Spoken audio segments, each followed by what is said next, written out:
It's time for Milberger's Gardening South Texas, live from Milberger's Landscaping and Nursery at 1604 in Bulverde Road. During the next 2 hours, our experts will help you with your gardening questions when you call 210-308-8867. That's 210-308-8867. Or come by Milberger's during the show and have your question answered in person. And now it's time for Milberger's Gardening South Texas on 9:30 a.m. The Answer. Hey, and welcome to Milberger's Gardening South Texas on 9:30 a.m. The Answer. 210-308-8867 is our number. If you have a gardening question, we're happy to help you. Or it's another beautiful day here. Nice breeze coming out of, I guess, the south.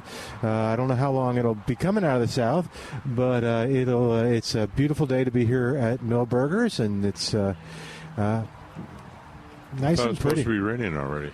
No, I think that's where we all got confused. So I think it's at midnight. It's at 12:01 Monday morning. All right. Okay. All right, and I'm going to go fix the speakers just a little bit. So y'all talk amongst yourselves. Calvin, Mark. What are you going to do? I got to go fix the speakers so people in the nursery can hear us. Oh, okay. That's important. Anyway. Hi. A lot of monarchs flying. I've been seeing a growing population, not like a big column, but 4 or 5 here or there. Yeah, we'll have to see what Mary and the staff has been seeing here at the Milberger's. The ones that there's 7 or 8 at a time in my landscape. Okay. And good. Lots of queens. Wow.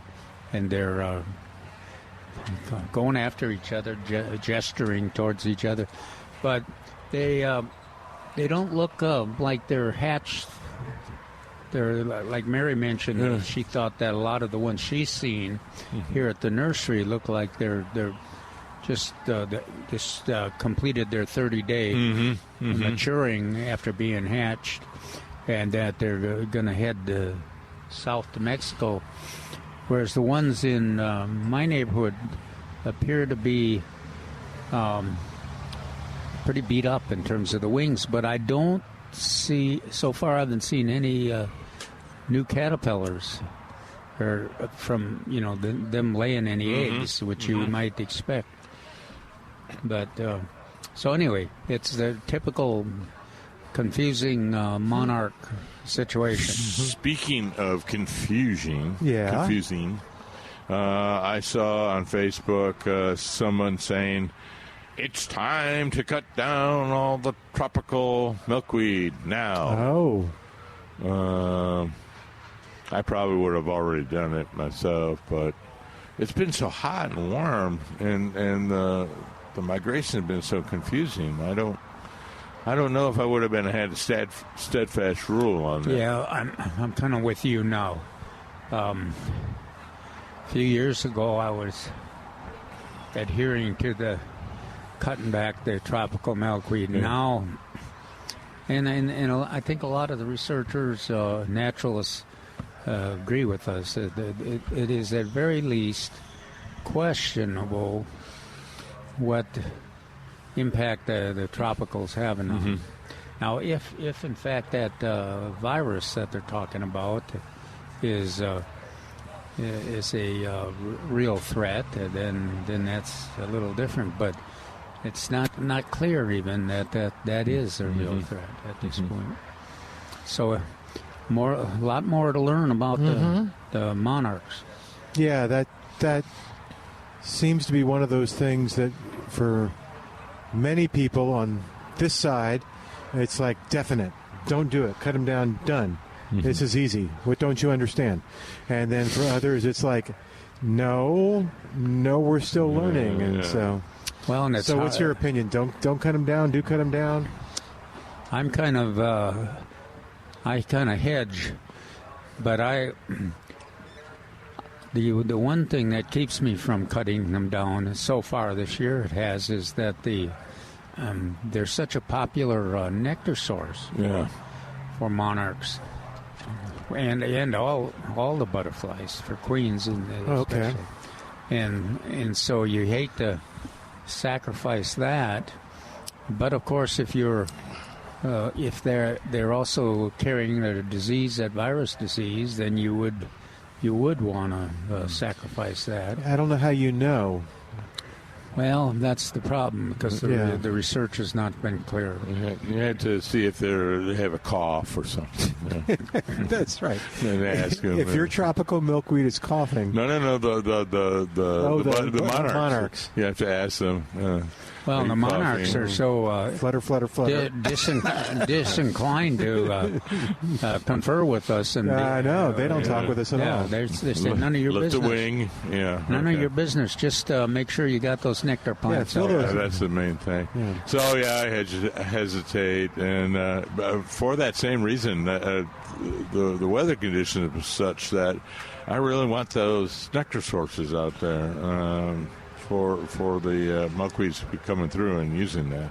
Now, if the weather breaks, and then that be the 600-mile fly to the wintering ground was a real challenge. That'll mean that you'll sacrifice a lot more butterflies. The weather continues to be pleasant, mild, like this. Then we're not interfering with the butterflies if they decide they want to migrate. So, but it becomes, as the time progresses, it becomes more and more questionable whether it's desirable to have them lay more eggs and raise more caterpillars at this point. All right, 210-308-8867, or we'll confer with Trace. Yes, it was a win, 20-10. What's that? Yeah. Do you have an apology for anybody? The state of Arkansas. Okay. And is it a pretty enough day to come to the nursery and run around? And it's always a pretty day. I know. There you go. I want to. We need to do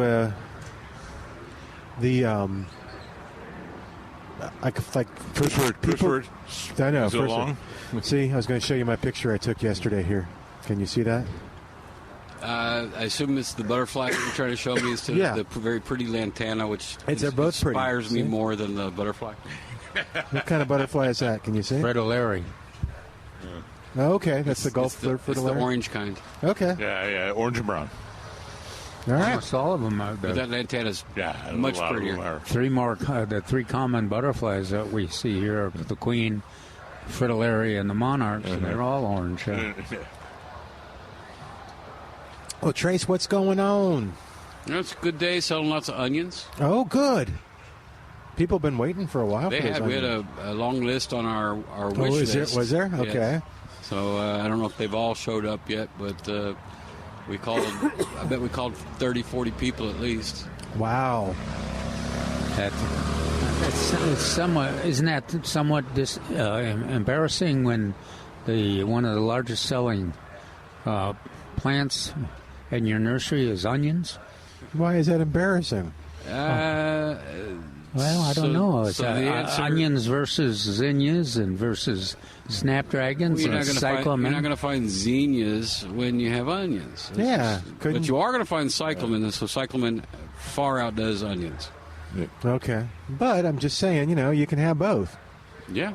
You can have put them in the same onions area. Oh, wow. You're going to grow your onions amongst your cyclamen? Sure. Okay. Why not? Or pansies. Okay. Pansies are edible. Flowers are edible. So are onions. So pansies and onions. You could have a whole plate of garnish just by certain blooming plants. Speaking of plates, don't encourage them, Milton. Okay. And speaking of garnish, what do we got out the veggie and the herb table? Anything coming in or? Nobody had much of anything. So whatever Mark says we've got, that's what we got. But nothing coming. We're the vegetable report. Here's Mark Peterson. I'm reminded of the hee-haw farm report. Yeah. What tables are those? So on the first table we have both spinach 6-packs. You said they have numbers in them. Yeah, and we have spinach and 3.5s, and a whole bunch of lettuce, different types of lettuce. Curly top. I like the red leaf ones.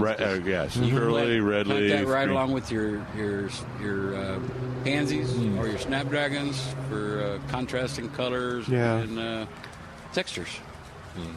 We had some. We had lots of chard, broccoli, cauliflower, Brussels sprouts, spinach. I mentioned spinach, cabbage, and lettuce. Pretty sure, and some collards out there. I saw kale. But I didn't find the kale, so you're going to have to show me during a break where the kale was. I swear I saw strawberries this morning. And that's the big one. Strawberries. Oh, yeah. A lot of strawberries. I got strawberries with an exclamation point. Ooh. Okay, the bluebonnets. I haven't noticed them in my wanderings. I guess I've been concentrating on the cyclamen and the snapdragons, pansies. You were drawn away by the color from the bluebonnets. Yeah, and there is ladybird, and there is red. I don't know if the red has a different name besides the ladybird is the cobalt blue one. So how many did you get, Milton? So far, I've gotten 2 packs. One pack is a 1 6-pack. They're $5.99 each. And I've planted one of the 2, so I got to plant the other one this afternoon. So theoretically, I will have some 6-inch pots of ladybird this week. Okay. So the advantage of that is a little bigger root system. Okay. Now, that's a complication though on some plants, especially like bluebonnets. If you're trying to plant them into your area where it's got rocky soil, compacted soil, if you got a nice big, it's wonderful if you got a garden area you're planting them in there, if the soil is easy to dig in and everything but if it's a more difficult soil, then you just have to concentrate and get the right tools and dig them in. So let me ask you, I didn't have to do this. I got fortunate, but I was digging one hole and I hit rock. And so the hole it didn't seem deep enough for how deep are is it 4.5 inches across, right? But how deep are the pots? 2 inches? So they're oh, no, they're deep. Oh. They're like 3 inch. Okay. By 2 deep. Okay. Oh, okay. 3 inch wide by 2. Maybe even a little less deep than that. Okay. So my go-to was going to be, I'm just going to take the roots off the bottom if it's not big enough. But then I didn't have to, but I wasn't sure that was a smart idea. It wasn't a smart idea. It was or was not? It was not. Okay. I didn't do it. But a lot of times the best thing is just to hill up. Oh, okay. Plant high. Berm for the rest of it. Yeah. Okay. What's that? Yeah, so... For the last 60 years... That's a good idea. Trees, shrubs, plants, we've all been raising higher and higher. When I was in school in the last millennium, it was that grade. And now I look at for trees, and now the standards are 1.5 to 2 inches above grade. So I mean, in a general rule, we've been going higher and higher. Well, but it is a complication if you're, like if you rely on the snapdragons and the pansies and violas for small containers, and you've got the big, the 4-inch container. That makes it a little harder to get them down because it's hard to water them when they're in a hill in a small container. It's not a problem if you're in the garden or anything, but in the container. So it just forces us to do a little different, different gardening.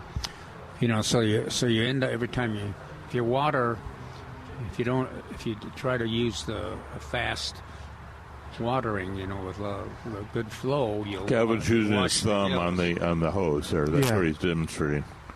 So everybody knows the Christmas cactus are already here, right? Yes, you said that yesterday. Right, so there are. But something else was coming. A handful of poinsettias coming tomorrow. with this coming week. This week, okay. And then there'll be a tad more for Thanksgiving, and then there'll be an obscene amount right after that. And you always get these very unique poinsettias. I see them around town, and they're red and green, which is beautiful. Mm-hmm. Yours always look incredible, but you also get kind of... we ordered some odd colors. The grower is kind of shied away from some of the new ones, but it's still the best poinsettia in town. Yeah, it's gorgeous. So, again... They've been doing poinsettias for like 50-plus years, I guess. Is this the place that has my name? Okay. Are they going to give it back? They have your name, or you have their name? Yeah. No. Okay. Which would you rather? Oh, that they have my name. Yes. I don't remember a place named Mark. Do you? Yeah, Mark's wholesale. And Trace is absolutely right. They have been doing this for almost centuries, it seems. Mm-hmm. But they are their production is outstanding. Yep. Honestly, production and quality. We were talking about it with the cyclamen, that I've seen them at other places, but they're the same price, but look nowhere near as good as I don't these. even see them at the same price. You no? Oh, okay. I see them all higher everywhere. Oh, higher? Okay. Mm-hmm. Especially with the sale, too. Are they still on sale? They are. Okay. And then the poinsettias, too. And then next Saturday and Sunday, so a lot will be, 2 weeks from now, a lot will be in. Pretty much all the trees, right? So Fraser firs are coming this week. Tomorrow okay. is what we've been told. I don't know a time. And then we always stand the biggest trees first and then start working at the smaller ones. If everything works correctly, we will have all of the Fraser firs stood before the Nobles and Nordmans even get here on Friday. Mm-hmm. Good. Oh, okay. That's the plan. Did I notice that some of the living Christmas trees were here? Does that mean that they will be delivered, or? So we gave them a drop-dead deadline of the stone pine and Aleppo pine and Leland cypress of next Friday. If they're not here, they're not coming. Just going to skip it. But we do have other things. Yeah. We have Cedar Deodora. We've got Blue Point junipers. There's some other types of junipers. Is there rosemaries up there? We got rosemary topiaries that we got out of Florida instead of out of California, just in case. And actually, just one of Milton's observations. No, it's not. That's not the right music. We need music for this. The cool thing about the rosemary is that at some point, hopefully in the holiday season, it'll start blooming, and it looks like it has little ornaments all over it with the little blue flowers. It could happen. Don't count on it. Okay, I've seen it happen here with around Christmas with the living Christmas trees with the rosemary. So, yes, sir. That's the great Judy Tenuta. It could happen. No, thank you for that reference that I get, but I may be the only one. Did you get it? Yeah, no. you know the comedian. Yeah. The late comedian. All right, so let's take a quick break. While we do, we encourage you to give us a call. What's going on in your yard? What's happening? What do you want to know? We also want tomato reports, monarch reports. Monarchs. Trace, you want any reports? I'm interested in tomatoes, see if anybody's outperforming mine. Oh, are you still doing well? I'm still doing well. Wow. Okay. My dwarf cherry surprise is functioning. All right. We'll be back in a moment with more of Milberger's Gardening South Texas on 9:30 a.m. The Answer.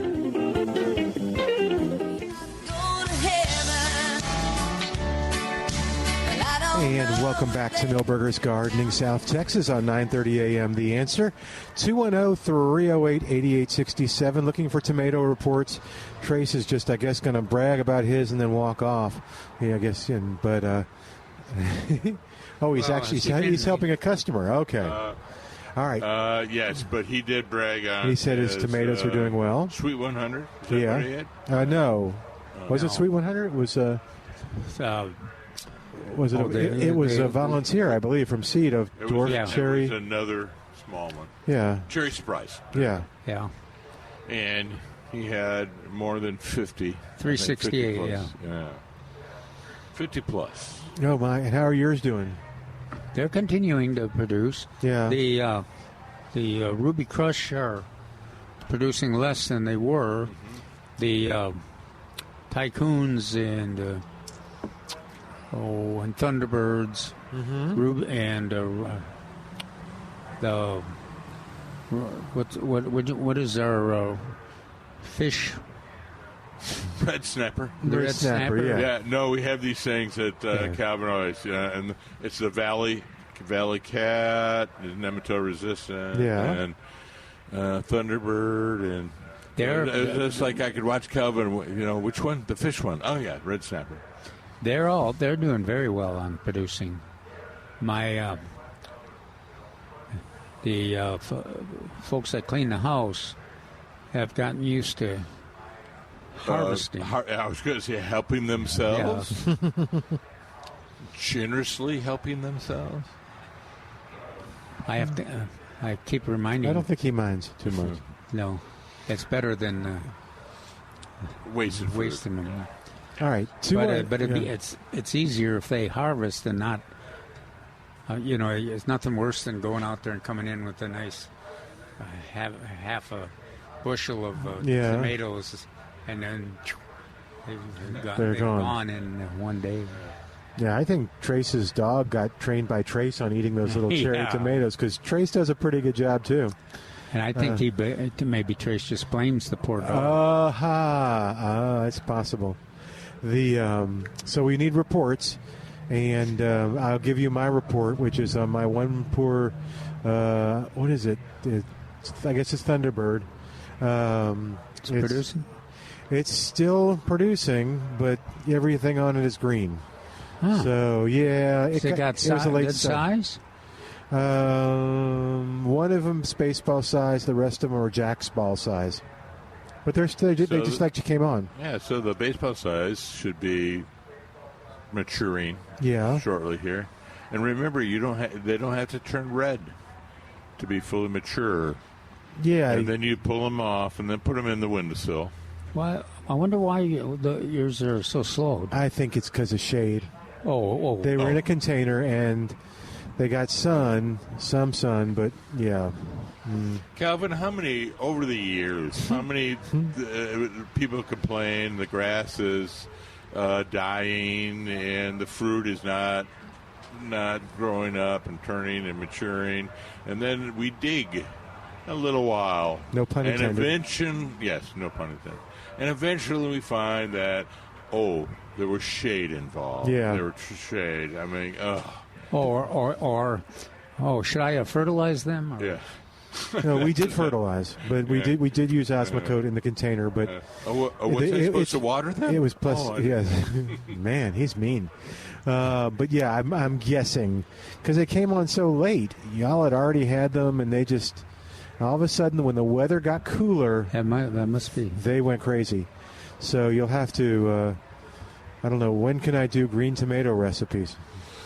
Well, you can do green tomato recipes anytime, but is it the same green tomato? Mark's right too. You probably, if the ones that are full size, will probably ripen in the house. Yeah, they're not showing any color though yet. No, they're just green.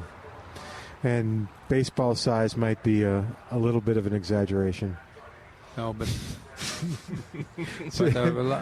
we grew the pathetic variety. Yeah. A lot of gardeners. I'm familiar with that variety. Do you know that one? Yeah. The rodeo hasn't picked up on that, but yeah. A lot of gardeners are getting good yield, so right now. Yeah. So let's hear you brag on yours, and there's a. I want to do the fried green tomato recipes anyway. So, he got some blue bonnets. Check them out. All right, 210-308-8867, 210-308-8867. Don't forget, next weekend, you heard us talking about it, both the South Texas Blood and Tissue Center. Yeah, they're getting some great stuff. It will be here for the blood drive from 10 to 3, and the Lions Club will be here for eyesight screenings at the same time, and those are absolutely free. They're for children or adults. But, yeah, you come on out and enjoy, and we're going to speak to Lion Sam. It's Lion. Oh, okay. Sam, when we at 1 o'clock, and he'll talk about the Lions and what they do, why this is part of their mission, and he'll talk about what's going to happen. So, yeah, that'll be good. All right, 210-308-8867, Monarch, tomatoes, anything else? I think they were looking for something yesterday, another report, but I don't remember what it was. Okay. No, but the Monarch situation is so complex that if anybody has a good number of them flying around in their landscape, there would be a very interesting discussion, because to find out what shape the wings are in, what are they feeding on? Is it what did they decide on the tropical milkweed? Mm-hmm. And now the tropical milkweed too is kind of it's time for a resurrection. I mean, it's perked up after all that 100-degree heat we had. Now with this nice cool weather and some moisture, it is putting new blooms on. And we'll probably produce more seed. I noticed a few seed pods are being formed. So that's certainly a easier milkweed to grow than our natives. Yes. Are peppers doing well, or have peppers gone kaput for the season? Peppers are usually a warm season plant. Mine, I went to pull them. Oh. Instead, I ate a few of the banana peppers, and I thought, well, they've kind of foliage is discolored, and they're not doing much. But I didn't pull them at this point. But the chili patines are kind of attractive with their fruit. Boy, the birds love them. Yeah. So as a rule, peppers are warm season. Okay, but I thought maybe, but I think I'm getting because of the weather, I'm getting kind of confused. It doesn't seem like November, but so they would have kept on growing from the spring, or no? Yes, but they would have slowly. Mm-hmm. Normally we would have pulled them. Calvin would have pulled them all by now. But so when you go to HEB, they've got these peppers in a pack, and they're about the size of a jalapeno, maybe a little bigger. They're not hot. They taste more like a green pepper. But they're yellow and orange and red and green, and you chop them up and put them in stuff. You wouldn't have any idea what variety that is, and if we can grow it here, do you? No, I think of the banana is that's a sweet one. Sweet one. These aren't sweet, but... Oh, they aren't sweet? No, they're more like green peppers. Would you consider a green pepper to be a sweet pepper? No. Okay. But they're hot. But I was going to say, that's the only one, multicolored one, is a green pepper shape. A bell pepper. Bell pepper is what I meant to say. I'm sorry. Yeah. Generally, we don't grow bell peppers very well here. No, I know. Yeah, what is the... Well, hey, now, will you be on the air with us? We're doing the show. You'll do great. I'll let you talk. What's that? I'll let you No. Come on, just grab the mic and ask your question. These guys will be able to hear you. Yeah. What you got? You got one of their favorites there. Well, I'm just curious. How do you grow... Can you grow the strawberry right now? Yes. You can? Because it says in June. Yeah, well, you plant it now, and then it prospers in the cool weather. It's pretty immune to the freezes, and then it starts blooming, and then you start harvesting early spring. Okay. And you want to give them advice on how to plant it, where to plant it? Where are you going to plant it? I have 6 beds, so... Okay. Yeah, full sun. Yes. So...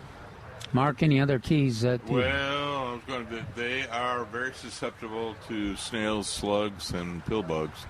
So we always advise some proactive treatment with, what do we call it? Sluggo Plus. Sluggo Plus? Yeah. Okay. Which we have here. But yeah, I love the plants. They're great. They're very beautiful, and you should get fruit in the springtime. Nice. Yeah, you know, up north they grow them and they come back every year. Mm-hmm. My grandma grows some too, Yeah. so I'm trying to do some down in Texas. See how Cool. it goes. In Texas, we're inclined just to plant them for one season and then replant in the fall again. Yeah, unfortunately. So A lot of people, they're not available until January, but we really recommend to be planted in the fall. really, So this Trace has gotten a lot of those strawberries, so that's very good. So plant them, purchase them, and plant them when you can, I'll do it. because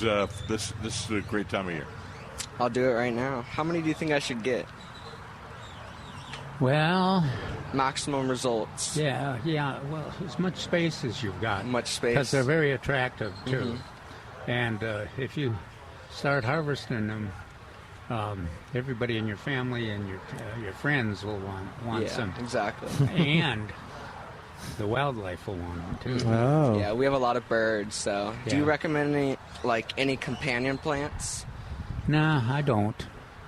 No? No, they're good. You know, the term, when we use the term companion plant, what we're talking about is plants that will help it or protect it or something like For that. bugs and stuff like that? Yeah, exactly. Okay. I don't think there's anything I would plant on it. In fact, it's a pretty independent. Yeah. Yeah, and the growing culture is so different from most everything else. Yeah. My grandma's in Indiana, so they have the perfect soil there that grow about just anything, so. And you should do one in a hanging basket, shouldn't he?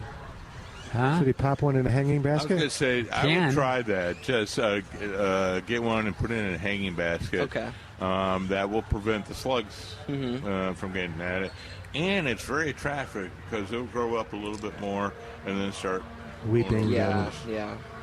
All right, well, thank y'all Okay. so much for Yeah, y'all's thanks for time. coming on the Good air, night. man. That was good. Keep us And informed. you got some bluebonnets too, I see. I did, Yeah. We first noticed you having the blue bonnet. Yeah, so, so yeah. we're kind of proud of the bluebonnets, obviously. And is this your first? Did you grow up in Texas, or I are you? did, Okay. yes. You mentioned your grandmother in Indiana. Yeah. But okay, yeah, that'll be fun. Yes, sir. Thank you. All right, you betcha. Okay, we want to when those start doing something, we want a strawberry report. All right, I you got got to you. come back. All right, man. A strawberry report. Wink, got you. wink. That's good. The bigger the basket that report is in, the better, if you know what I'm saying. All right, 210-308-8867. That was fun. 210-308-8867. Yeah, the strawberries, I got to get one. Oh, speaking of hanging baskets, what does it mean when your Malabar spinach has little black pods all over it as it's twisting through the thing? I think they're called seeds. That's what I was guessing. That's Yeah, probably not good, huh? It's the weather is helping it to make its decisions about what it is producing. Yes, so it's I think- blooming and then having the seeds. Yeah. I've got one that is producing a lot of seed, and then I've got another one that is not inclined at this point yet. It's booming up a storm, but the seed pods aren't being formed yet. And I'm guessing that you would not let it go to seed. It doesn't matter, or it will come up again. Well, you can collect the seed. Okay, from those little pods. Yeah. How do I do that?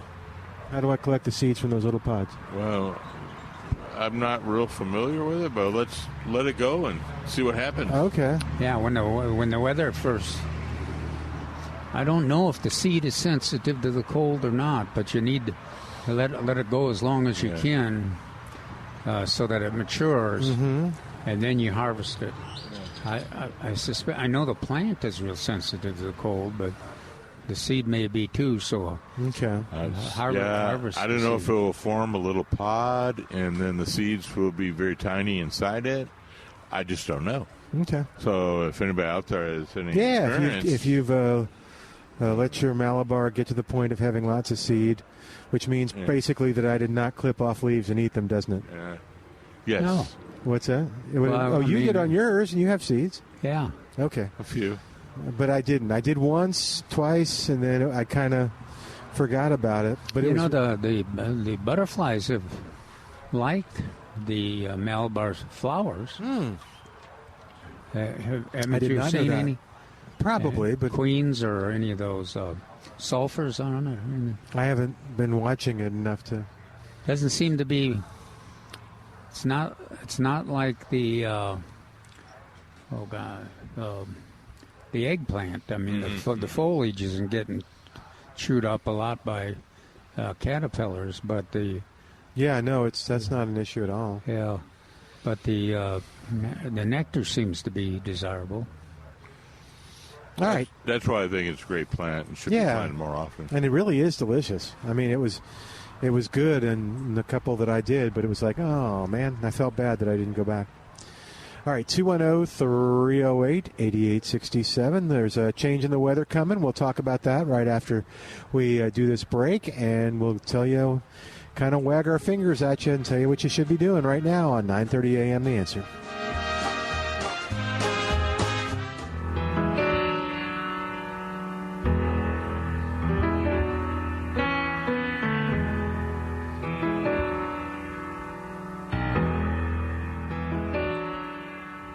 You ask me what I like about Texas. And welcome back to Milberger's Gardening, South Texas on 9:30 a.m. The Answer. Milton Glueck along with Dr. Calvin Finch, Mark Peterson. Those are your glasses, by the way. Thank you. Do you need those? No. Okay. It actually helps. So I need them for distance, but I don't really do anything distancy here. Me too. Okay, but I don't like wearing them. Mm-hmm. I should get a vision check. So next week. That's why a lot of times say, "Oh, look at those." Calvin and I will both do that. You know, look at those flowers and butterflies, and you have no clue. I got no clue. Okay. Maybe when the Lions come here, I'll do a vision screening and. That's a great idea. Yeah. And when will they be here? Next Saturday from 10 to 3, and we'll talk to Sam Pantusa, who is the head running the joint there at the Lions here in San Antonio, and he's one of the leaders. And we'll talk to him about the upcoming event, why it's important to them, what they do, and how you can help it out. All right, 210-308-8867 is our number, 210-308-8867. All right, let's see. So I think I did trim up my geranium. Oh, okay. And my fire spike is turning yellow. Really? Yeah. Already? Yeah. Usually that's first... freeze. You do that with a fire. Okay. Oh no, not the spike. I'm sorry. I was thinking firebush. I apologize. Yeah, but the fire spike should not turn yellow yet. No, it just got sporadic yellow leaves on it. But I was noticing that the porterweed was turning kind of yellow too. It was like it was. I was wondering if that cool nights were affecting its ability to utilize the nutrients, or maybe my Osmocote ran out of nutrients. Or maybe, it was combination cool nights, short or long nights, short days. And, all those things probably factor in a little bit. But it's funny on the porterweed because it will quickly turn green again. Yeah. And didn't you mention that yesterday, or telling me that you thought the porterweed was getting it a little more nectar in there, or the flowers were, I don't know, fuller or something like that. Yeah, we were talking about it, but I forgot what it was. Yeah, the Gulf fritillaries the porterweed is really popular with them, and the queens. But I finally saw some monarchs on it, but the monarchs prefer the tropical milkweed in terms of the nectar, and it's funny because the levels of the butterflies are vary depending on what kind of flowers that are available. Yeah. So we were before we went to break, if it's okay, we were going to bring up the weather, and I've got the weather forecast right here. May I? What do you think? Yes. Okay. Yes. Today, partly sunny. Okay. Yeah, seems to be. Yeah. High near Mostly 86. sunny. Yep, with gusts as high as 25 miles per hour. No, not yet. Not yet? Okay. This evening, slight chance of showers and thunderstorms between 9 p.m. and midnight. Then, showers likely and possibly a thunderstorm after midnight. Cloudy with a low around 66. Southeast wind 15 to 20 miles per hour with gusts as high as 35 miles per hour. Chance of precipitation? What do you want to guess? 20. No. Higher. Ooh. 70%, it says. No. That's what it says. No. That's the National Weather Service. Is there an over-under on this? 'Cause I want to bet. That's right. Can you bet on this in Vegas? I'm sure you can. I'm sure you can, too. Although, how do you prove whether it was 70% or not? Because I think the betting line in San Antonio would be below. Okay. New rainfall amounts between a tenth and a quarter of an inch, except higher amounts possible in thunderstorms. Then tomorrow, are you ready? Showers likely and possibly a thunderstorm before 9 a.m., then a slight chance of showers between 9 a.m. and noon, cloudy mid-morning, then gradual clearing with a steady temperature around 73, south winds 10 to 15, wind gusts as high as 30, chance of precipitation 60%. New precipitation amounts 10th to a quarter, except in thunderstorms. And then, actually, that's about it for the rain, although it does get lows in the 50s, 52, and then Wednesday night, clear with a low around 43. 46 the low Thursday night, 49 the low Friday night. And that's local. Yes. We did say that maybe the hill country would get a freeze. You want me to look for... Maybe. You want me to look for hill country like town? Now. Oh, then... Okay. Oh, okay. Even the hill country. Okay. Yeah. They'll potentially will get in the 30s, but the forecast I saw in the Express News didn't indicate that they expected to see a freeze.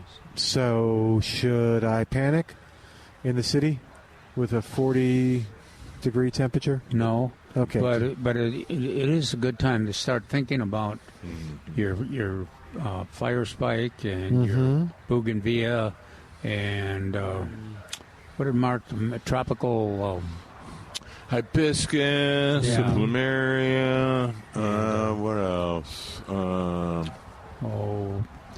So the vine. Some of the. I had forgotten about it, but Trace mentioned this. The potato. Sweet potato vine. Now that's hard. That's hard to. Yeah. Because it's not so easy to get for the next year, but but if you're going to start getting regular 40-degree, then it is time to think about moving those plants into. I think the consensus that we talked about yesterday was be prepared. Okay. Prior planning. So just think about all what you need in order to protect the plants that you want to protect. Okay. Well, and the neat thing is, too, that if you don't, it certainly puts a lot of pressure and stress on you when the freezing or cooler temperatures. You should see how crazy busy we get right before the first and second frost. I don't doubt it. Everybody's surprised there's no fist fights over the frost cloth. So what do you recommend people get, Trace? Layers. Okay. If you rely on one thing, then you may not have enough to keep your plants warm. Okay. So what is... They stay warm just like we do. So undershirt, shirt, sweater, coat, overcoat, creating the dead air space is how the plants stay warm, unless you're putting in a heat source. Okay. So you want to create a dead air space. Correct. And you mentioned... I've even seen people take newspaper and wad it up between layers. Oh, okay. Well, and you mentioned, I think last weekend, the fact that you wanted it to be a generous enough cloth or fabric that you can weigh it down so the wind... Now we're talking about 35-mile-an-hour winds. Now I don't think we'll get a freeze this time, but when there's a 35-mile-an-hour wind, it's very hard to keep a fabric in place for very long. This is true. So we've been known to tie rocks into the cloth because it's things can come undone, but we've done that before if it's really bad. We also set our sign holders. They get dual purposes. So they're cement. Oh. So we'll pull them out and we'll set them on. We'll tuck the cover up under the pots. That's smart. I got So you. the more you do, the safer you are, and the better prepared you are, the less struggle it will be. Yeah. And identify your rocks, or bricks are a good material for holding the edges down, and have them know where they are. I mean, if you I've seen many times with the people with yards, and they can't remember where it is, or and then afterwards they say, "Oh, there it was. Darn, I wish I could have found that one." So, yeah, have all those materials identified, and know where they are, and have the plan in place. Well, Trace, Calvin was bragging on you yesterday with the little hoops and the wires and stuff that you put the stuff over, and then you came over. Besides getting the stuff, are there things that people could do? Just they know it's going to eventually. Well, you have the hoops up, but we have the hoops up, so we're prepared. So we can have the whole place covered in less than an hour with everything that's here. Okay. So obviously we put more layers when it's even colder or have to move some stuff around. But our normal freezes, this is plenty good. Okay. Now, so what would you tell a homeowner to do? Should they be prepared? But does it mean more than buying the stuff, or? You were both talking. I have no idea what you said. No, I just was wondering if it means more than just buying the stuff and knowing where it is. Oh, figuring out how you're going to do it. Make sure you bought a big enough piece. Okay. If you don't have a big enough piece and you try to piecemeal, that's when stuff really starts blowing around. Okay. I think it's a good idea to look on the internet for some instructions. Because I've seen some master gardeners that have had wonderful little portable structures, tent-like, and they've got the heat source ready for action, and everything just like Milberger's does here is she's got all the construction ready. So as Trace mentioned, it only takes an hour to the last decisions and put the last parts together. Yeah, I mean, and I don't know, I was just thinking, too, we've got like a whole week, and I don't know what next week holds. I can try to see, but it's like, okay, you don't want to find out on Friday that it's going to drop below 32, which sometimes that happens on Saturday. Yep. You want to just be ready to roll when you find that out. You just go boom, boom, boom, and you're okay, rather than... That would be good if somebody is familiar with some internet instructions. Okay. Or just come by. Yeah, just come by and ask. We'll I was going to say, historically, isn't the first freeze the third or fourth week of November?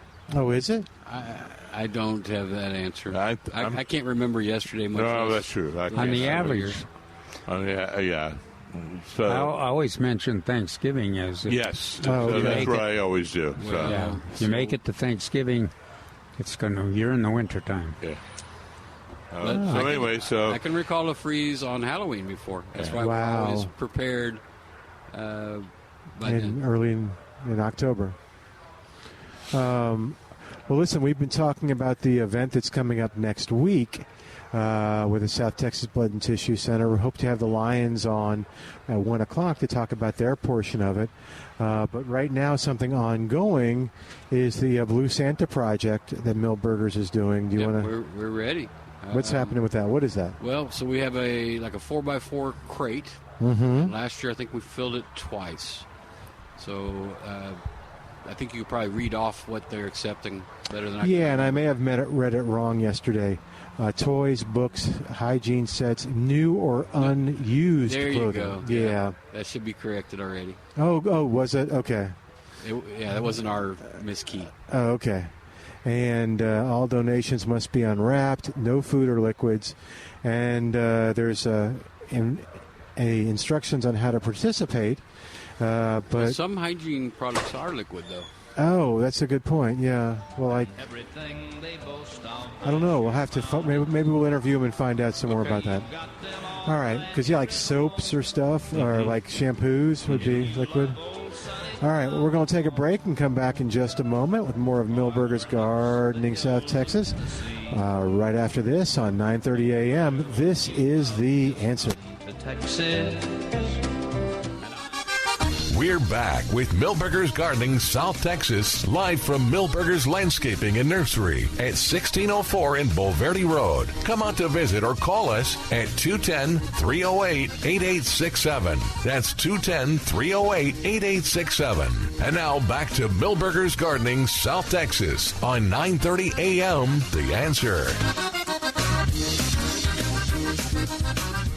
And welcome back to Milberger's Gardening South Texas on 9:30 a.m. The Answer. We're connecting with Sam now of the Lions. So let's pick a quick topic that we can do. Mark, you've got a good topic that we'll cover in a second, but you got a quickie that we can cover while we wait for Sam and the Lions to come on the line? Are you talking about my Detroit Lions? Or no, Sam with the Lions? The Lions, the Lions Club. Okay, Lions Club. Yeah. No. Well, no, I was going to get into my 7 perfect trees. I just don't want to start. I don't want on that one. Anyway, it is fall. Mm-hmm. It is time. If you haven't laid down your fertilizer or your mulch, get it down now. Oh. Please. I think we have some stuff on sale. Yeah, we got that. I know the compost was on sale. Let's see what else I see. Yeah. Compost is good for everything, but yeah. But things to do in the garden, yeah. Compost is always good. Mulch is always good. Hey, aerating your lawn. Oh yeah, that's what I was thinking. We don't talk about that very much, and that's probably one of the most important things you can do for a great lawn is aeration. Well, and that might work right now after having an inch and a half of rain. Yeah. But it was very difficult to aerate when you got, what would we have, 60 days without any rain? Yeah, it was pretty close. I think we're trying to get that 60-day at 55 or 56. All right, 210-308-8867 is the number to call. Get on the line and kind of hold a second because we're going to talk to Lion Sam. Sam Pantusa of the Lions Club, and talk a little bit about what their mission as it relates to the this and the site screenings, and we'll also talk a little bit about what they'll be doing here next week. Hi, Sam. How are you? Hey, Milton. Hey, just great. Thank you for coming on. To call in and talk about our business next week. Absolutely. Well, let's do the business first. What's going on? Well, as you well know, Lions are all about helping people with vision impairment, and one of the things that we do to help in that case is to make them aware of whatever current situation that they may have, so we can maybe see if we can't get some help if they need it. So next Saturday, we're really looking forward to coming out to visit with our great partners at Milberger's again and bring our mobilized screening unit. It's a 40-foot bus to come out and do vision screening. Usually we talk about doing this mostly for children.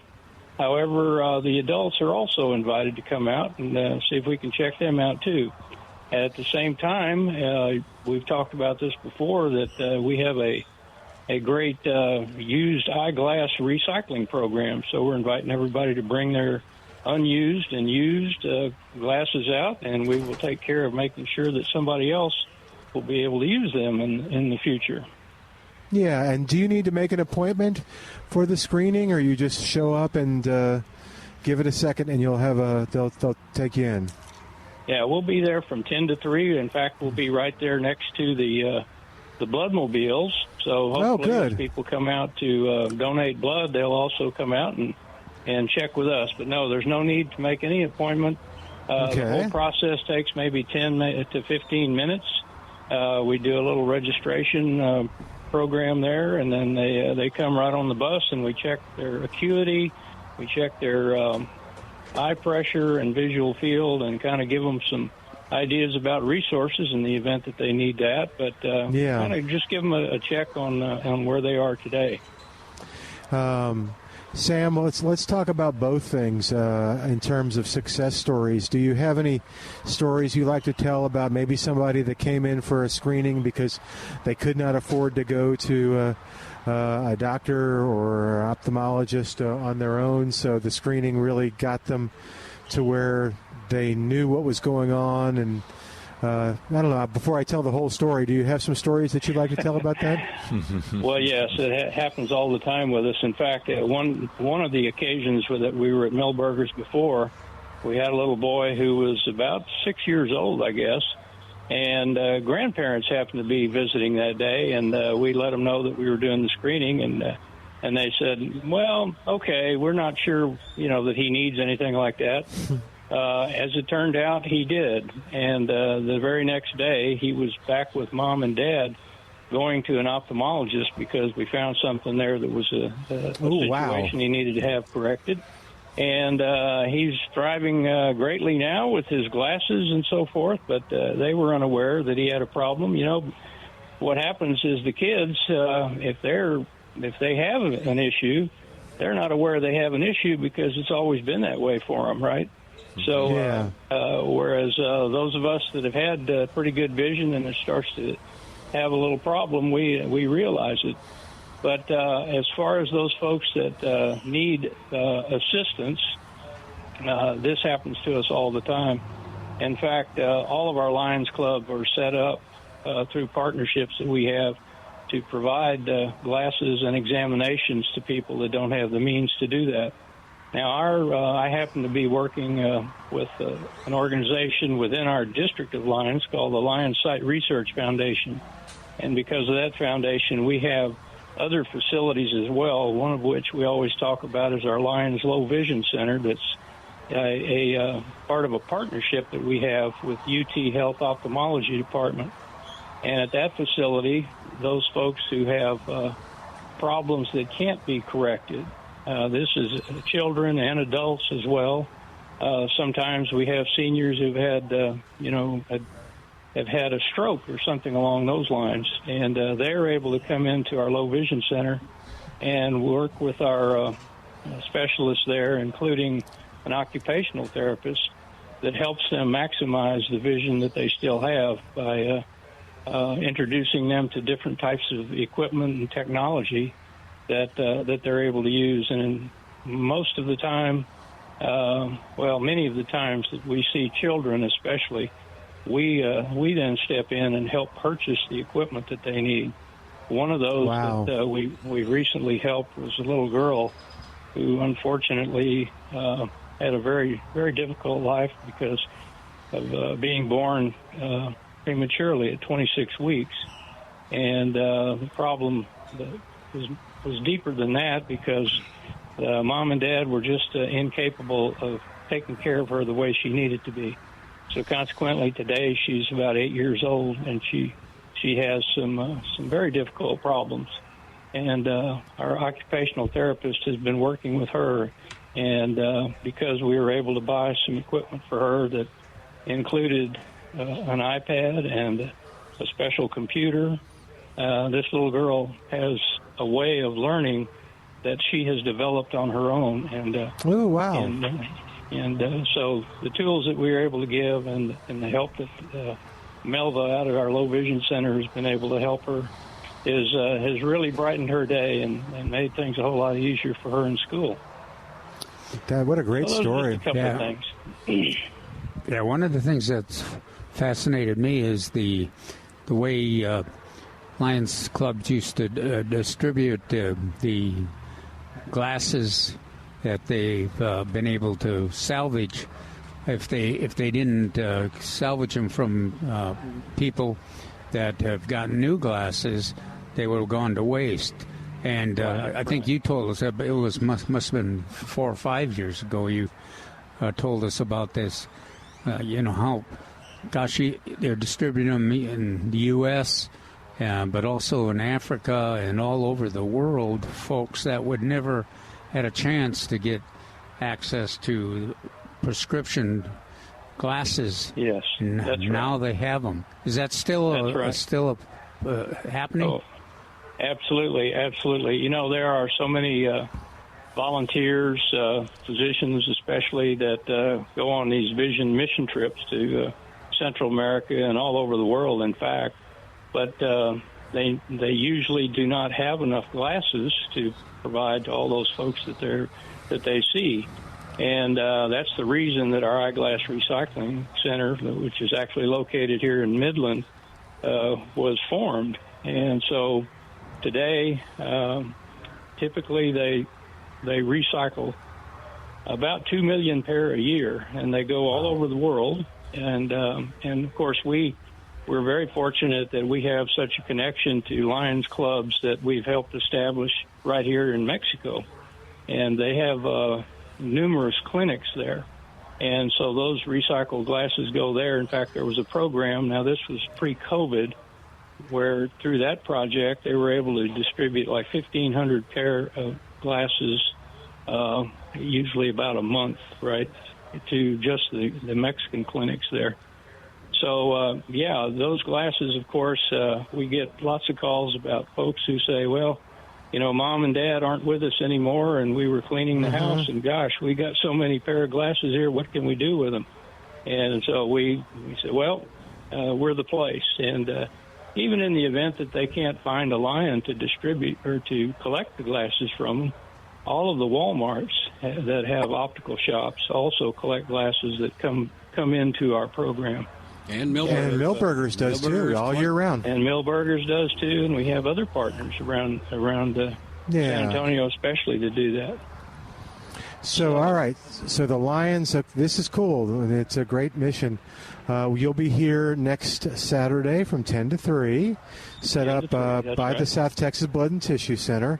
And folks just show up. And do you want any other special instructions you can think of? Well, Millburgers is always great about letting us have a little location with a table out in front as well. And that gives us an opportunity to tell people about Lions, especially, and all the kinds of things we do. This is one of the busiest times of the year for us because we're getting ready for Thanksgiving and Christmas, and all of our clubs, help folks that need a little help around that time with Christmas gifts and so forth, and Thanksgiving meals and things like that. And so we're anxious to tell them about that too. I bet you could get some new members signed up too. Mm-hmm. Well, that's kind of the idea. We are part of an international organization. Our clubs are in 200 countries, and we have a foundation within the association called the Lions Clubs International Foundation. And because of that, we are able, as clubs and as districts, to get major grants. And November is National Diabetes Month. And several months ago, we received a grant to do a major diabetes awareness project here in our community.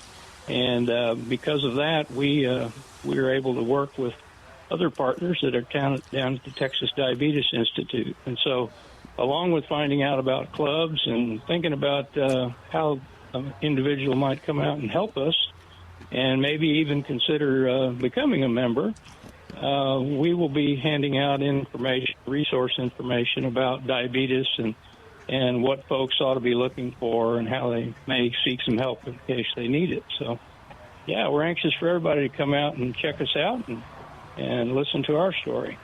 There you go. All right. Calvin, did you have anything else? No, it's wonderful organization, great story. And wonderful effort. I just want to say I was one of those kids that didn't know I had a problem. Oh, really? And I always had to sit in the back of the classroom but squint to see what the teacher was writing and didn't understand why everybody else didn't have to squint. Oh, wow.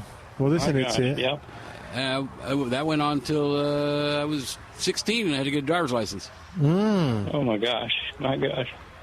Well, vision is one of those things that people kind of take for granted.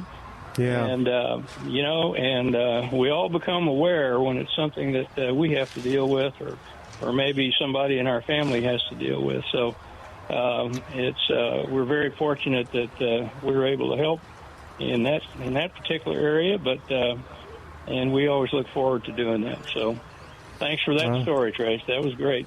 Yeah, that's good. All right, well, we'll see you next Saturday from 10 to 3. All right, we'll be there. Thank you, guys. Thank you, Sam. Thanks so much. You bet. You take care. All right. 210-308-8867. And if you want more information on the whole thing, go to millburgernursery.com, and that'll make the connection for you. But we'll visit with Sam again. He does a great job, and they do a great job, and he does a great job of explaining what they do. All right. Did you get a just a text or Sam never fails. I think we've heard him for all these years. Great stories. He just gets better and better at just putting the message out.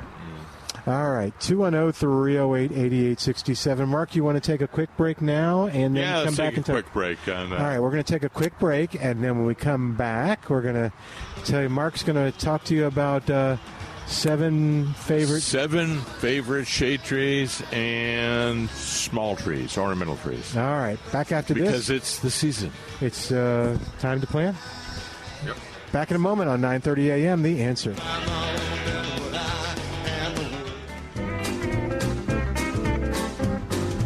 Amarillo, San Antone, any old place I call my home, I gotta go. I got Texas in my soul. And welcome back to Millburgers Gardening South Texas on 9:30 a.m. The Answer, 210-308-8867. So apparently it's the season to... 'Tis the season to be planting. La la la la la la la la. Yes, it's tree planting season. Okay. So it was next to Calvin's article yesterday, and said what to be doing in the garden. And so I doodled some names down because I thought it was important. So here's Mark's list. Get your pens and paper out. Mark's list of the 7. Why 7? Why 7? It's a number of perfection. So it's a number what? Of perfection. Oh, perfection. Oh, okay. So Mark's list, and I had to add a few.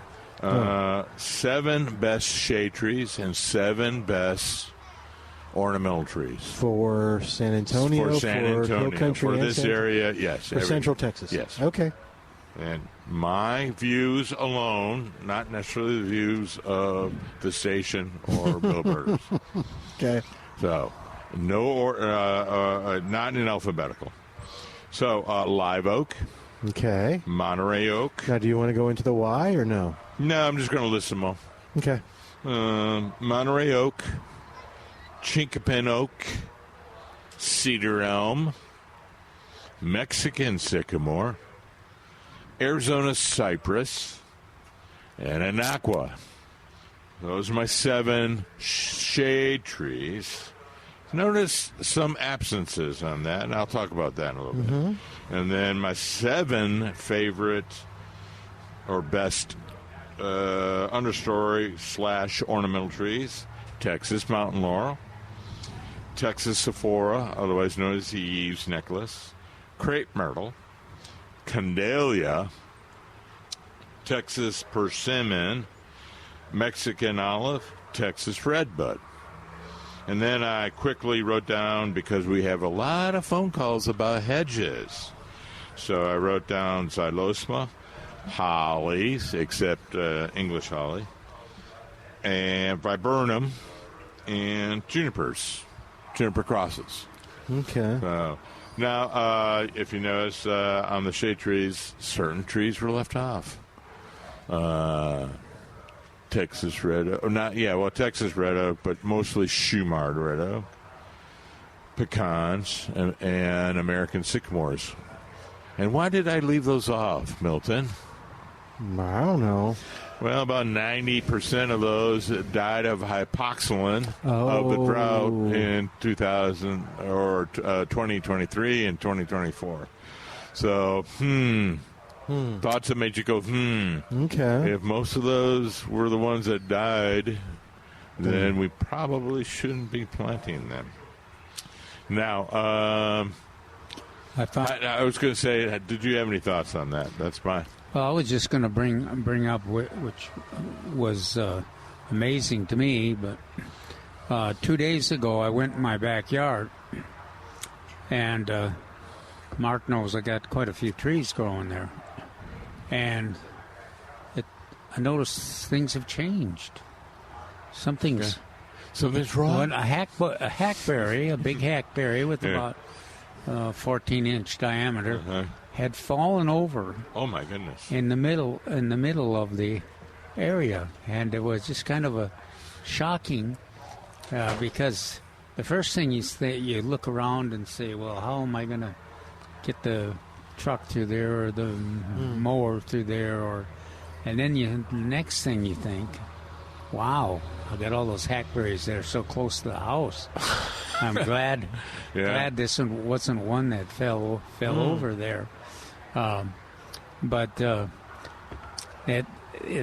I suspect that it's related to, just like the pecans and the Texas red oak, that it's related to the weather and the lack of rain and our poor soils.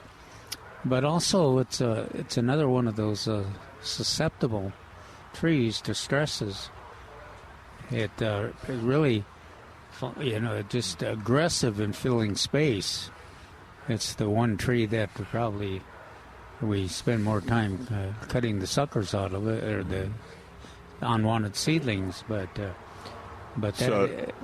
Calvin is exactly right. My short answer was they had hypoxylum. Well, how did they get the hypoxylum? Well, hypoxylum is a secondary pest. Well, it is poor soils, wrong locations, inadequate maintenance. All these things come in play to the demise of that. Not just one thing. Now, if you got a wilderness area or plenty of space, that's and you want to encourage wildlife, that's not a major problem if you have some trees that fall down. Trees always compete, and some survive and some don't survive. But it is, as Mark mentioned, it's when you've got a house and traffic and children playing, it is important that you maintain and you have your hand on the pulse of the trees in your yard, so when, if you can't always predict what's going to happen, but quite often you can notice when something has a potential to be a problem, and you want to keep your eyes open for that. Okay, so continue. Well, no, and then the other thing as they're going to finish up on this list is, guess what? What? All those species I listed are eligible for the CPSC. Oh, okay. Permit, or green shade rebate, rather. So So will you find that at CPS, or Millburgers has the information on that? Yes, either locations, the CPS Energy, CPSE website, and you look up green shade rebate, and they'll have the whole entire list, and all my favorites there are on that list. Millburgers will have the list also here, and they carry almost all these trees. Maybe one or two, they don't care. But they will be able to get them if you really wanted them. What don't they have, you think? I don't think they have the Anaqua. Oh, yes, they do. Oh, they do? I just bought one, yeah. Oh, wow, there we go. So the other one is Candelia. Right, they probably don't. It's a native species. Brazil, but it's the same as Brazil? Yes. Yeah. Yes. I have a weird question about that. Is the town named after the tree, or the tree named after the town? What? Candelia. No. This is Con. C-O-N. Oh, not K. That's K-E-N. Okay. Yeah. But you heard what the other name is. Yeah, it's Brazil. Brazil. Is the country named after the tree? Yeah, it could be. But it's spelled a little different. With a Z. Okay. I bet. What's Brazil? Is it with a Z? I think so. Okay, well, Calvin's right. It's with an S then. Okay. But that's another great plant. I always listen for the plants, like the plants that are not only attractive and fill a great place in your landscape, but they also are important to wildlife. And most of those that Mark has mentioned fill that role too. Anaqua, Brazil, Texas persimmon, almost all of them he's mentioned. Of course, live oak is we maybe we don't give it enough credit for what important role it plays in landscape. There's a lot of. It was a few years ago. We had a author talking about the oak, and he did point out there's a lot of butterflies, a lot of insects, a lot of wildlife depend on the oaks, and in our area, primarily on the live oak. And when will they start losing their leaves? Traditionally, the live oak loses leaves around the 15th of March. Oh, okay. Now, some of you may be experiencing some defoliation because of the drought. So don't worry about it. They'll come back a little bit and then again lose their leaves in the middle of March. The Mexican or Monterey oak loses at the end of February. Okay. 210-308-8867 if you've got a question about this or any gardening question. 210-308-8867. But I saw a press release came out, so maybe they weren't talking about oaks in this particular case, which was kind of talking about, I guess, a balanced approach to leaves on your lawn. That there was a value to that as well as... And that is, a lot of people are worried that they have too many live oak leaves. And what Calvin and I have recommended over the years is you run them over with your mowers or your lawnmower, maybe in one direction and then perpendicular to that. And the reason is a live oak and most oak leaves are filled with tannic acid, and they're unpalatable to the microorganisms and fungi, and so you need to break them down a little bit. Oh, okay. But they are good for the landscape in that they have that tannic acid, which gets into the environment and helps break down and modify our soil, plus all the nutrients that leaves have. And then, but can there be a harm if you leave the whole leaf on too much and shading the grass? Or I think you'd be hard pressed to, unless it was 6 inches deep. You'd be hard pressed to prove that it's a threat to anything. The main thing is a limited amount of sunlight, limited amount of air. More importantly, is limited amount of rainfall with the rainfall we get. Little tough on your lawn grass. Yeah, that's what I meant. Yeah. Okay. But in the beds, no, that's people use it as mulch, all right? the time, yeah. Oh, no, there was someone famous for going around the neighborhood collecting all the bags of leaves. I don't know who that would be. I don't either. Well, used to be that. Do we know him? Is he sitting here? Yes, he's sitting down this table. Yeah, when we first started pursuing that idea, that leaves don't waste all your time raking those leaves and wasting them, putting them in the dump, because they're so valuable as the nutrient and the texture and material for your soil. But heck, we had it seems like every neighborhood had a few master gardeners or just aggressive gardeners that were collecting and utilizing the leaves. We kind of deployed them as a secret army. Oh, are they using them in the compost pile or mulching, or what do they use them for, or both? Well, you use them both. Yeah. All. The answer is yes. Yeah, they're one of the main materials for a compost pile. You generally want, we used to say 50% the leaves and 50% green material, but it's a little easier to have it decompose if you've got 40% leaves that are dried out and 60% of green material. I guess part of that is that we had some problems with rainfall, and if you don't have the moisture, then it's harder to get the leaves to decompose. Interesting stuff. Any on that list that somebody might be listening going, why isn't he including blankety blank? You mentioned some. That's why I prefaced. Okay. That beginning of the list, that these are my opinions based on 41 years I have been here. There's since yesterday. Oh, wow. Really? Yeah. There's at least several gardeners that are not happy with an aqua. Oh, really? Yes. Yeah. Because of the sticky berries. Shopkeepers don't like what. Who is? And I apologize for forgetting her name, but she had a shop out there in the downtown where the area that has La Vita?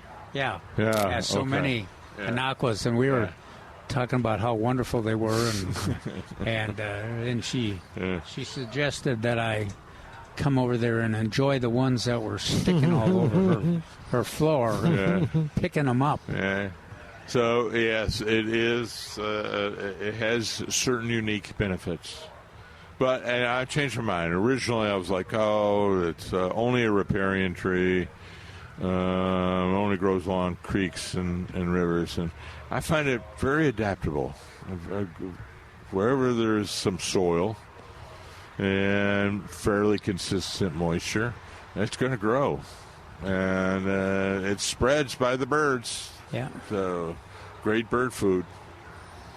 Very, very nice cover. I would rather have an anaqua than a ligustrum. So, okay. Come on, birds, spread those anaqua. And if you got enough space, you can have both. Okay. Was Weesash on your list?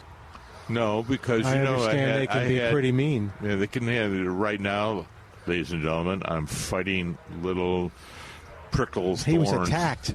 I was attacked by a Weesash. Hey, David's on the line. Kind of has a tree question. 210-308-8867. It's going to be a good one, David. What's going on? Hey, good afternoon, guys. Long-time Good afternoon. listener.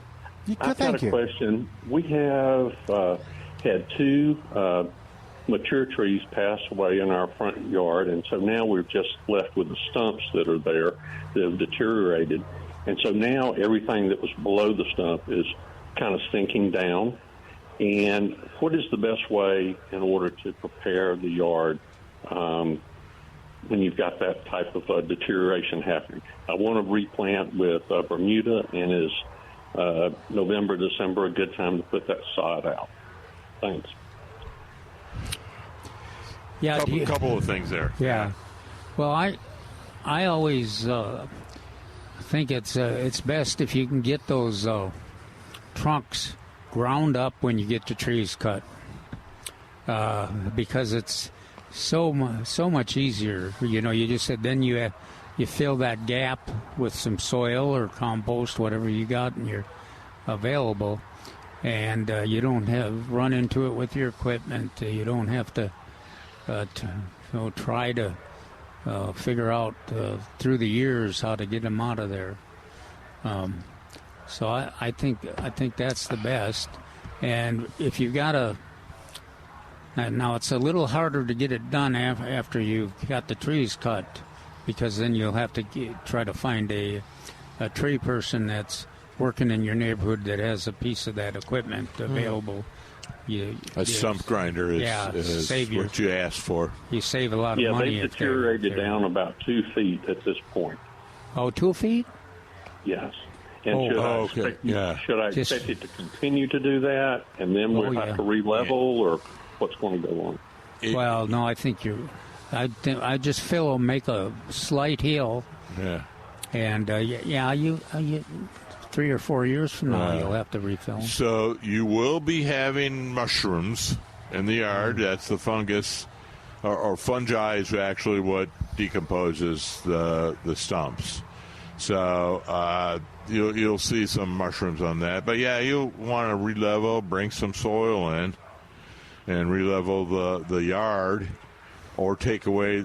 I don't know exactly how low they are, but pieces of the wood away, and then put in some fresh soil. That's a good idea. Yeah. But you asked whether this is a good time of year for Bermuda sod, and I would go, no. But if you had the sod and if it was available and laid it down, it will go dormant. It will turn brown. That does not mean it's dead.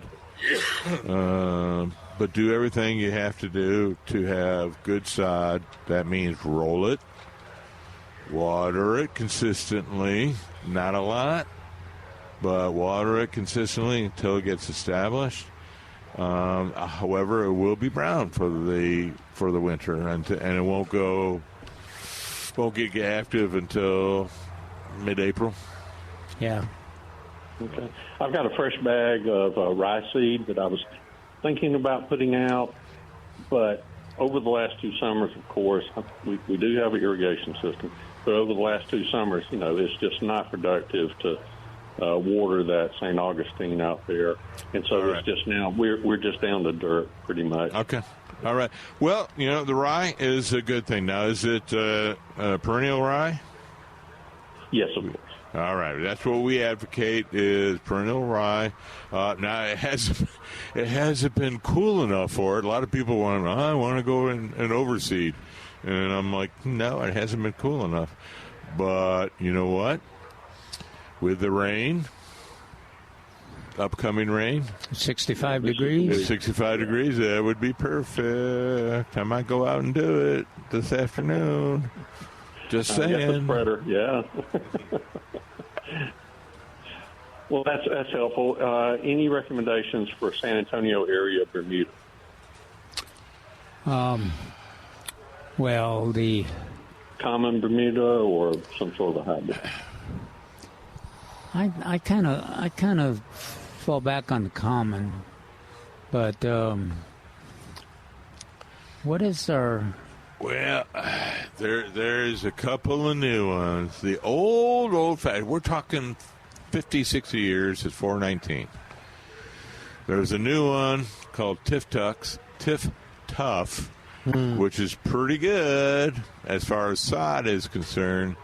You can always go with a common Bermuda seed, or I think we have Zahara and Greyhound. I think that's available here at Milberger's, which are a shorter, sterile seed. But Milberger's does have Bermuda available. I don't know if it's still available this time of year. But anyway, I would go with it. You're mentioning seed, and so I'm thinking, well, maybe should I sow some rye and some Bermuda seed at the same time? Wait for April 1st on the Bermuda seed. Yeah, it has to be hot. I mean, hot. For the Bermuda seed. That's right. Yeah. Okay. So I think my course of action I would recommend, using your rye right now. Use rye and then worry about the either seeding or laying sod of the Bermuda in April or May. Got it. Okay. All right. With this cool weather coming up, that rye seed will just bloom in a couple of days here. So that's great. Well, thanks a lot. I enjoy your show. Yeah, thank you. Thanks for being a listener, man. We appreciate it. Yeah, and thanks for calling in. That's perfect. Keep it informed. All right, we're going to take a quick break. While we do, you give us a call, 210-308-8867, just like David did, 210-308-8867. More after this with Milberger's Gardening, South Texas on 9:30 a.m. The Answer. And welcome back to Milberger's Gardening, South Texas on 9:30 a.m. The Answer. Get back to the show in just a second, but I'm going to tell you about a great opportunity. It's Prusky's Market right there on Highway 87, and I got an answer for Mark's question coming up. I was going to answer. Did you remember? I did remember. Okay. I'll tell you about, if you're unfamiliar with Prusky's Market, it's an old-fashioned meat market right there in Atkins, Texas, with the best meats you've ever had. Delicious beef, especially the Yanta meats, which are all natural beef. No hormones, no growth hormones, no antibiotics, nothing like that. And just great flavor. All the meats have great flavor. Terrific sausages made right there at Prusky's. You've got great chicken, poultry. You've got, we mentioned, I didn't find out about the goose, but I will. But turkeys. And if you are interested in having a best taste in Thanksgiving ever, but you don't want to put in all the work, Prusky's can make that possible for you. Just call them up and you order everything that you need, and they'll have it ready for you to pick up ASAP. They're starting to take orders right now, and you find their phone number at pruskysmeatmarket.com. But the number, if you're ready, 210-899-3853. 210-899-3853. And are you going to write this down? Is that what you're doing? Yeah. 210 Yeah. 899-3853. But it's right there. 53 right there, pruskysmeatmarket.com. And and Mark wanted to know if Prusky's did just the turkey breast, because I guess it's going to be or a half a turkey, okay. I didn't remember the half a turkey, but yes, they do have the boneless turkey breast that you can get from Prusky's, smoked already.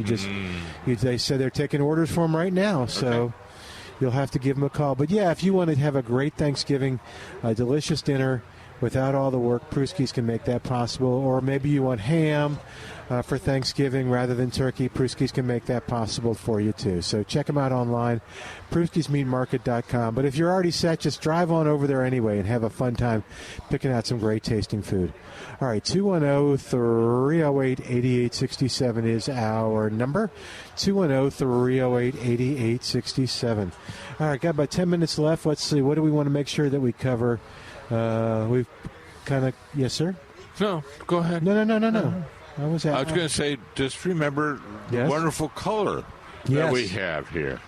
That you can have in your yard. We're Cyclamen and Primula Central. Mm-hmm. We have every color in the rainbow. And then we have pansies and some snaps. Yeah. And stocks. We have a lot of stock. That's one of Calvin and I's favorite. And then we have Alyssum, which is one of my favorites. Violas. We had a lot of violas. And the violas, I believe, are on sale. Mm-hmm. I believe you're right.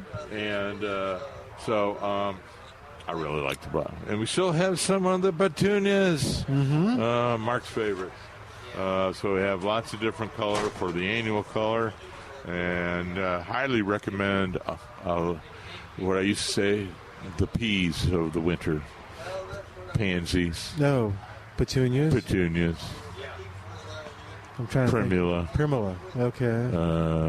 What else? I said I felt guilty, but Cyclamen used to be known as Persian something. Oh, so it's also a pea. Yeah, it's also a pea. That's how I got around it. Okay. Yeah. So, and I'm sure there's another pea out there somewhere. Pinks, maybe. Okay. But yes, we have all kinds of colors. Yeah. And like I said, the violas are on sale. Johnny Jump Ups are on sale here. And so, and then we have, like I always do, every Saturday I go out and look amongst the vegetables and see what we have vegetables. Want to point out, we have lots of strawberries. Yeah. A lot of strawberries. We had a young gentleman who's going to, was going to buy a bunch of strawberries and grow them. I think he inspired me to get a... I know. I think he did for me as well. Oh, okay.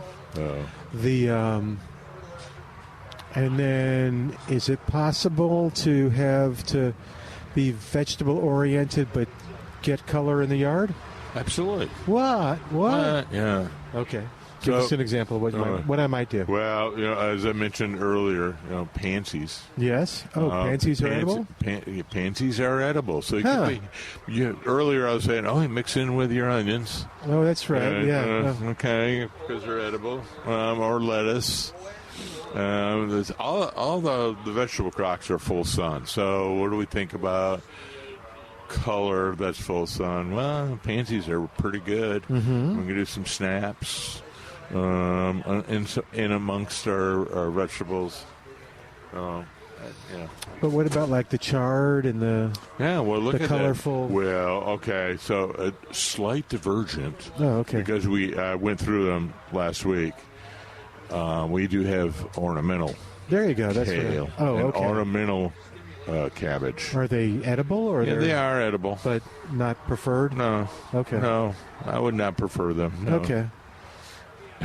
At all, or to kale? To regular kale? At all. Okay. No, I love kale in certain dishes, salads and soups, particularly soups. So yeah, no, we could do a multi, both color and vegetables in a vegetable garden. Not a problem. Okay. And just letting you know, by the way, before I forget, James did his report by sending me an email on his Sweet 100s for his tomatoes. Can you see it or no? Yeah, I can see the tomato, but no. Oh, there they all are. Okay, Yeah. they're yellow or slowly turning. I think, yeah. So we're almost there. So thank you, James. He's got some oranges and some green oranges. Is the green orange the time that I take it off and let it ripen with my pathetic, what did I call it? No, it should turn a little yellow. Oh, okay. So like the Satsuma. Now, as David Rodriguez pointed out to me, I always remind people that we don't pluck the fruit off the oranges or the lemons. We snip it off. Okay. Otherwise it tears? Yeah. Okay. Hey, JJ's on the line, and he's got a question, another grass question at 210-308-8867. What you say, JJ? Welcome to the show. JJ, you there? I think I got the name right. JJ. Up, we lost JJ. Oh. Okay. No. JJ had a question about watering St. Augustine. JJ, we might be able to sneak you in real quick if you call us right back. All right. Calvin, you had a question off the air you were helping somebody with. Well, the gardener had a fruit tree in a container, and he was trying to get it to come back. He's taking care of it for somebody, and it looked to me like was the typical freeze damage from the last couple of years. And so the advice I had, okay, be patient with it. Make sure you are not encouraging the rootstock. And he mentioned some sour tasting oranges. Oh. So that might indicate a sour orange rootstock. So what you want to do is remove those branches that have reverted to sour orange, and preserve those, encourage those that still have some foliage of the top. But it's a real question. It was hard to tell whether it was whether there was enough left. But he seemed to think there was, so he's going to go ahead and give it a little time, and then he'll fertilize with some Osmocote in February, probably March. Okay. And but I think there's a lot of gardeners out there that are the same kind of situation. Me, and I'm one of them too. On my limes are just coming back finally from those record freeze attacks. Yeah, I had to do that on a friend's lemon, and lemon or Satsuma, I can't remember. But there's something that's not quite right that's coming from the base. And so take out the pruners and snip those out. Okay. He was mentioning that the person who's taking care of it for him likes the sour orange, and wow. That's the rootstock sour orange is pretty tough you got to be pretty tolerant of a bitter orange taste. Does well in maybe an old fashioned or something like that. It does. Well, another thing is it never seems to get ripe. Yes. Do you still have your calamondin? No. One? Do you? Okay. Yeah, but it has kind of in the same state. I really haven't paid it much attention. The only ones that have really paid much attention to at this point are the limes. But I also need to get some more Meyer lemons. Will they be blooming soon? Well, don't they bloom not those kind of Christmassy? Yeah, they're pretty independent. They bloom when they want. Okay. But generally, we would hope that they'll start blooming again in February or March. Oh, okay. Okay. But I think some gardeners will probably say theirs are still blooming. Okay. Yeah, I thought they bloom when it got colder, which February would be, but the citrus did anyway. And then what's your article on next week so we can look for it? Next week is more things to plant in the vegetable garden. Okay. And then we talk about English peas, but the peas, especially the selections that you can eat the whole pods. The snaps and yeah. Sugar snaps and a lot of snow peas. And it's amazing how folks really like to plant things by seed in the vegetable garden, and those are easy to grow. And spinach. Yeah. All right, we've run out of time. We'll tell you more about that next week. I'm Milton Glueck. Thanks to Al for doing a great job. Thanks to you, of course, as always, for listening. See you next week for Milberger's Gardening, South Texas on 9:30 a.m. The Answer.